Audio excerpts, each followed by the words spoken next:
Hey everyone. Let's see, I finished watching the next episode of Lightspeed Rescue, the second episode, Lightspeed Teamwork. It's a pretty decent episode. It continues the introduction of the characters. We get to see some of the Zords, some of the tech they'll use this season. And one of the really cool things is it's not a focus episode around Carter. It's a focus episode around Joel, the Green Ranger, which is really weird and kind of cool to have a focus episode so early. The second episode, like this is the first focus episode. The first episode was more just focusing on everyone all together, getting the team together. The second episode is a focus episode on Joel, the Green Ranger, and that's really cool and something that Power Rangers won't be doing much of as the series goes on. It'll mostly be like focus on the Red Ranger and no one else. And anyway, we get to meet more of the villains this time. We get to see a little bit more of them. They're still like they feel really separate from everything else that's going on. They don't interact with the monsters they send. They don't interact with the Rangers. It's very weird how they handle the monsters, the villains this season, the main villains. We get to meet Jinxer in this one. I really love Jinxer. He has a great voice. I love how it's like jittery and hyper, but also kind of like calm and creepy. And then we get Diabolico. He has a great voice too. I love how he has like a very sinister stoicism about himself. And Vipra stands there. Lokai, not a big fan of Lokai's voice. It kind of sounds like someone trying to do an imitation of Goldar's voice, and they're not getting it at all. Then there's Impus, who's just a baby and won't be doing anything for quite a while. And, so anyway, back at the Aqua Base, Joel, we get to see a little bit more of his like, flirtatious personality. He's, like, winking to the girls, tipping his hat and all that. He bumps into, Miss Fairweather, and he doesn't realize who she is. He thinks she's just another secretary there or something. And so he's trying to impress her, and he doesn't get that she clearly isn't very impressed by him. And, so anyway, he's, like, totally love-struck with Miss Fairweather, and instead of, like, doing what he should be doing with the other Rangers, going, like, taking the tour of the Aqua Base, getting, like, the rundown of their equipment, he goes to get her flowers. So he's missing for a lot of, the Rangers being introduced to their stuff for the first time. Not that it seems to affect his abilities at all. He seems to know how to handle everything just fine when the time does come. Let's see, there's a monster attacking. Oh, and the monster is really interesting. I always thought the monster looked really familiar, and I realized it's kind of a combination of, it looks like Ecliptor if he had Malagor and Dark Specter's skin. Like that weird, like, lava with the shining cracks in it. That's kind of interesting. Was it intended to be like a combination of Ecliptor and, like, Malagor Dark Specter? That'd be really fascinating if that was the idea with him. Or if it was just supposed to be a generic lava monster and the similarities to Ecliptor are just a coincidence. Anyway, the Rangers go to fight the monster. Oh, and there's a funny little bit earlier. When the Rangers are seeing their Zords, Miss Fairweather shows them the rail rescues, and Kelsey goes, "Trains?" And all I could think of was a few years ago when Saban or Bandai or whoever made a big deal about how they weren't adapting Tokyuger into Power Rangers because it's too preschoolish. And then we got Ninja Steel. Okay. So anyway, back to the episode. The Rangers, they beat the monster. Joel has to learn to follow orders because he wants to showboat. He wants to do things his way, and it's... My cat. Let's see. There's a part where Miss Fairweather yells at him, "Just follow the order!" That was pretty funny. Anyway, then they get back to the Aqua Base, and he realizes that Miss Fairweather is the scientist who was yelling at him earlier, and it's all pretty funny. And, let's see. So, there's, like, the synopsis of the episode, and I had some other thoughts on the episode. I thought it was really cool that, we're getting to meet the villains this time. I really wish we could have expanded more on them, because Diabolico in particular, I just find to be a really fascinating villain character, and we don't get to see much of him, and later on in the season, when he gets a bigger part, even then, we're still not seeing that much of him.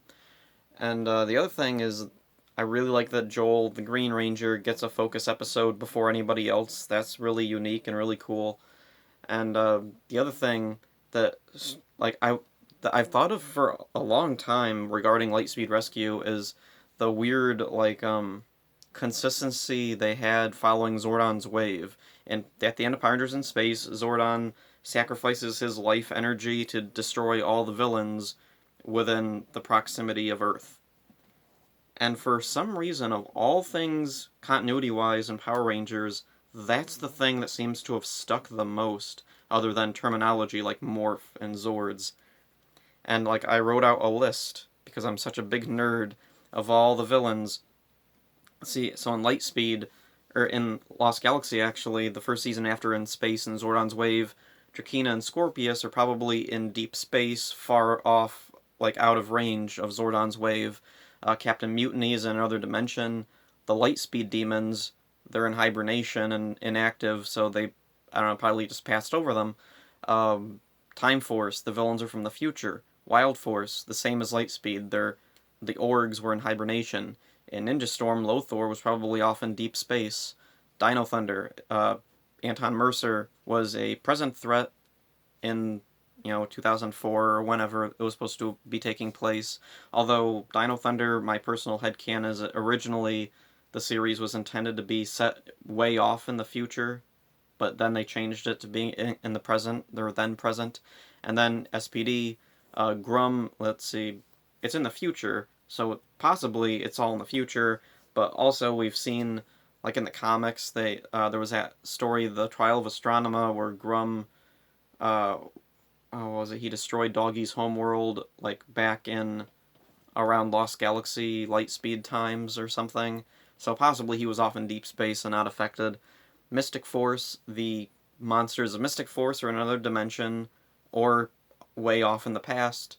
Operation Overdrive, Flurious and Moltor were on, like, probably in deep space. I've heard rumors or theories that Moltor's on Mars, Flurious was on Pluto, but I don't know for sure. Did they ever actually say that in Overdrive, what planets they were sent to?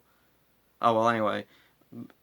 Beside the point, they were probably inactive on those planets. And, let's see, Camdor and Miratrix probably weren't, they were probably, like, younger at the time on Earth. Camdor, we never know what Camdor's origin is, do we? That'd be something interesting to explore. Anyway, Jungle Fury, Daishi, stuck in a box. RPM, other dimension, but even at the time, in the future. Samurai, the Nihilox in another dimension. Megaforce, the vast empire of monsters that were in Megaforce, they were probably, I don't know, off in deep space, or they hadn't really formed an alliance yet. They weren't really a big force yet. I'm guessing if they did exist back when Zordon's Wave happened, they were disorganized and not really much of a threat. Then in Dino Charge, Sledge, probably off in deep space or in a time loop that wouldn't have been affected. Ninja Steel, the Galaxy Warriors, even if they were within the proximity of Earth at the time of Zordon's Wave, they probably wouldn't have been affected because they were just, petty criminals. They weren't really that bad. Even in Ninja Steel, they're not really much more than just petty criminals. Yeah. And then, what comes next after Ninja Steel? Beast Morphers comes next. Present threat, kinda, sorta. Oh, and that was something, the Machine Empire Generals, I'm guessing they were off in deep space, like they were back on, like the Machine Empire's main base or something. Or their main home planet, or whatever, which is probably far off from Earth, so they're probably all that's left of the Machine Empire because all their forces were part of the Alliance of Evil and in space, and they sent most of them, most likely, to Earth or whatever. Anyway, so there's my nerd list of that thing. That was fun to think of all that stuff and connect it all. So, yeah, that's all for this one, really. The episode itself is a pretty standard, basic episode. It's an enjoyable episode, and the most fun I got out of it really was thinking of all these weird things about all the villains and whether or not they would have been affected by Zordon's wave because of this or that, and how big of a coincidence it is that, for whatever reason, that's the biggest, like, consistent continuity thing that Power Rangers has had. So yeah, that's all for this one. See ya.